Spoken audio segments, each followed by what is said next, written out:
ابو امامہ رضی اللہ عنہ کی روایت ہے، نبی صلی اللہ علیہ وسلم فرمایا 5 نمازیں پڑھو، رمضان کے روزے کر رکھو، زکوٰۃ دو اپنے مالوں کی، وَأَطِيعُوا ذَا أَمْرِكُمْ اور اپنے حکم والوں کی اطاعت کرو۔ کس کی؟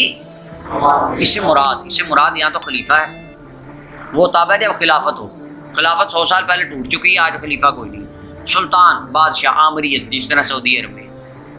یہاں پہ وہ بھی نہیں ہے، یہاں مراد علماء ہیں کیونکہ وہ بھی ذامر ہیں، اولی الامر میں آتے ہیں، حکم والے، ان کی بات کی اطاعت کرو، یہ ہے۔ یا اس سے مراد ہر صاحب اقتدار، صاحب اپنا عہدہ، والدین بھی ہیں، اور اگر کوئی بندہ یہ اس میں پھر اگر یہ عام معنی مراد لیں پھر اس میں یہ آتے ہیں اپنے وزیر مشیر جمہوریت کے نظام والے، یعنی کہ صاحب کھینچ کھونچ کے ان کو اندر لایا جا سکتا ہے، مگر نہ حدیث پاک میں جو آیا ذا امرکم وہ اس سے مراد اور چیز، خیر یہ بھی ہیں، لیکن تب تک ان کی اطاعت ہے جب تک قرآن و سنت کے موافق کو حکم دے،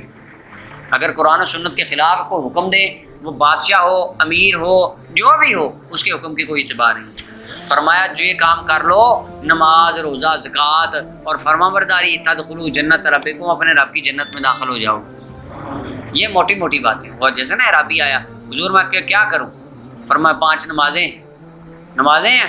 روزہ ہے، اور 7 زکوٰۃ اور حج، بس یہ چیزیں حضور میں کرتا رہوں گا۔ واپس فرمایا جس نے جنتی دیکھنا یہ دیکھنا، یعنی یہ موٹی موٹی باتیں۔ اور پیچھے آپ نے وہ روایت پڑھ لی جو اب ہم دہرائیں گے نہیں، کہ فرمایا ایک وہ وقت تھا جب لوگ اتنے فیصد کرتے تھے، تو ایک وہ وقت آئے گا جب یہ چھوٹی چھوٹی اتنی باتوں پہ عمل کر لو وہ بھی، تو لہذا فرمایا آج کے دور میں جو آج دور وہ وہی ہے، نماز اگر آج کو بندہ پڑھتا ہے، روزے رکھتا ہے، زکوٰۃ دیتا ہے، اور حرام سے بچتا ہے، اخلاق اس کا اچھا ہے، مال حلال طریقے سے کماتا ہے، بس یہ کافی ہے۔ آج کے دور میں اتنا کرنا بھی بہت بڑی بات ہے۔